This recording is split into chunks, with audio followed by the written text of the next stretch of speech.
Good morning, everyone. Let's continue with our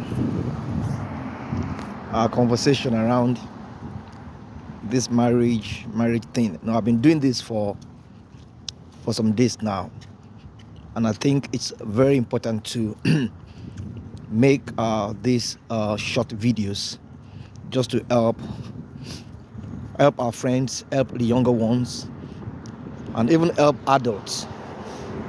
As a pastor, the temptation is to always bring out spiritual principles for solving human problems without being practical. So people always get to be confused. The Bible says, but they are unable to replicate or practice these principles in their marriage.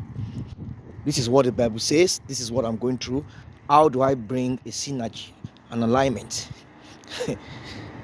And one very important issue I want to quickly talk about this morning has to do with the married ones.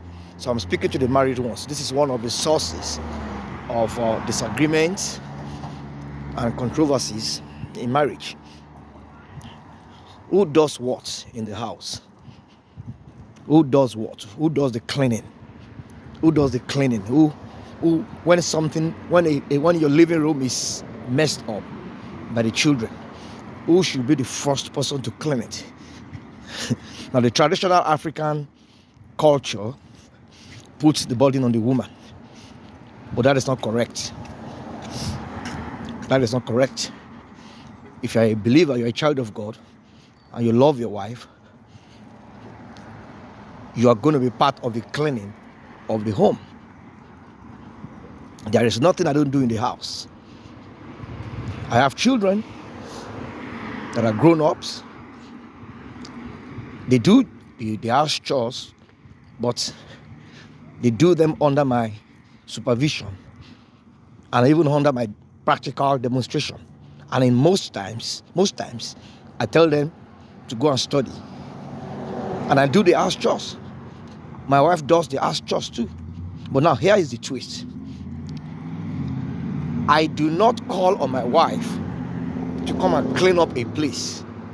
That is what I'm trying to address this morning. I don't call on my wife to come and clean up a place. If I see something that is wrong, I fix it. That is a man. Now, I am not using myself as a standard. I'm always very careful with this. I am not a perfect man. Our standard is Christ. So I don't use myself as a standard. I don't want people to focus on me and then they elevate me to a pedestal. That is not right. Jesus is the standard. But there are some little things that some people have done that you can learn from. These things have helped my marriage to preserve the integrity of my vows to my wife. So conflict is very minimal in my marriage. Disagreements are very minimal. Out of 100 times we communicate, probably 1 or 2 or 3 times we may disagree. For most of the times we agree. Why? I do not treat my wife as a slave. So, hey, sweetheart, oh, can't you see that these dishes are dirty? What are you doing here? Can't you smell this bin? I empty the bins. Sometimes I do the dishes. I vacuum the house. Because my children sometimes are not at home. They have gone to play basketball or they have gone for their music class. And then myself and my wife are in the house. When I'm walking past any spot and I find a dirty spot, I fix it.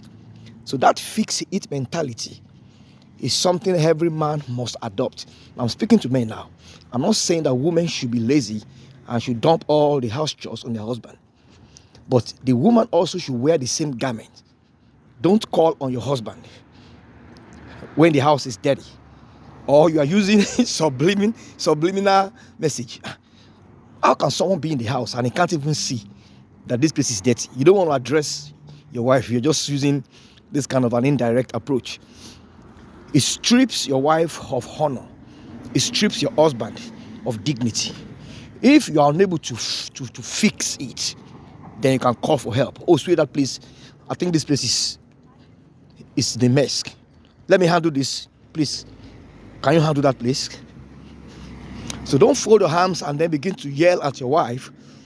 And I mean, men do it. I mean, so my focus today is on men. Men do it a lot. So I walk into the house sometimes. My wife is busy in the kitchen. She's cooking, spending 3-4 hours standing up cooking. So what I'm going to eat. And then I see the front, maybe our dining set, or I see something on the carpet. I just go there. I just pick up the vacuum or the Hoover and I clean it up. I even sometimes I don't call my children to do it because they won't do it in my own way. I'm a perfectionist. They won't do it in my own way. I do the laundry. I do everything. My wife also does as much as she can do. So this is not an issue that has to do with, let's divide the house chores into 10 places. You do 4, I do 6. I don't have time for that, dividing things. So these things minimize tension. Minimize tension in the home. Minimize tension in the house. Men, let me talk to you from the bottom of my heart. Real men now. Real men. Real kingdom men. That's where Dr. Tony Evans put it. Kingdom men who love their wives, who truly love Jesus, and who wants to be a model of a good husband. Do not use your wife as a laborer, as an house help in the house. If anything goes wrong, fix it. You don't know how much respect this is going to give you with your wife. Hey, my wife is going to take it for granted. Oh, she's so lazy. You do the right thing. There are certain cases where some women, they take their husband for granted. I've had cases where people report their wife to me as a pastor. She does nothing. She wakes up in the morning, plays with the phone. The house is in a mess. That is a different ballgame. Those are extreme cases. As much as we have bad men, in some cases, we have bad women in some cases. So I'm speaking to reasonable men here now. Reasonable women. So the way we deal with a reasonable woman is different from the way we deal with an unreasonable woman. So in such extreme cases, you have to sit your wife down with love and speak to her. First time you speak to her, she doesn't change. Second time, she doesn't change. Then you escalate the matter. Look for an elderly person, very wise, very dignified personality that she respects. And then make it very private. Don't expose her. Don't go on the internet, social media, or go and report her to someone in the church. Just call someone. Please let me talk to your friend. A very God-fearing person. So you have to take it level by level. There are levels of escalation of issues in marriage. Before it gets to the church, your pastor, or get to your in-laws, depends on the gravity. But most reasonable women will not fold their arms, play with their phone, watch their husband vacuum the house. No. I'm speaking to unity this morning. I'm speaking about collaboration. I'm speaking about not using your wife, because my focus is on the men. Not using your wife as a sweeping brush. Can't you see what is going on here? This place smells. Ada, where are you? Mary, where are you? I've been working all day long. Now I'm coming to my house. Look at how messed up everywhere is. What are you doing in the house? Maybe your wife is even working. She has gone to work. And she too is coming back at 6 o'clock in the evening. No, that is not fair. And a lot of women, they will just be groaning under the weight of this laborer environment. The husband is the commander-in-chief of the home forces. And the woman, because she doesn't want to lose her home, the husband will begin to grind her. Now, when you use the woman and you wear her out, now you are growing older, but you are growing fresher. The woman is growing older, and she's becoming older. And then you begin to complain. Now, if care is not taken, the devil will be using that situation to point your eyes towards someone else outside, because your wife is growing older and you are responsible for it. You wore her out. There are cases where people can get house helps. If that works, you don't have time, you're a man, you're too busy, go and get house help. Oh, if I get house help for my wife, she's going to get spoiled. She's going to get fat.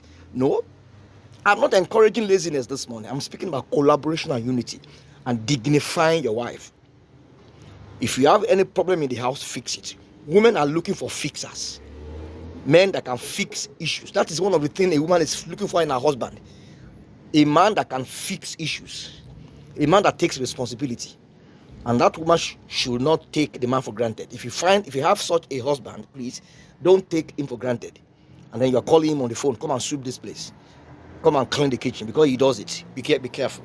So we have to put checks and balances there. Be very careful. Honor your husband, celebrate him. Don't take him for granted. Don't take him for granted. I'm speaking to women now. Don't take him for granted. If you have a man that is very, very, very hands-on, he helps in the house, he does a lot of things, honor that man, love that man, respect that man.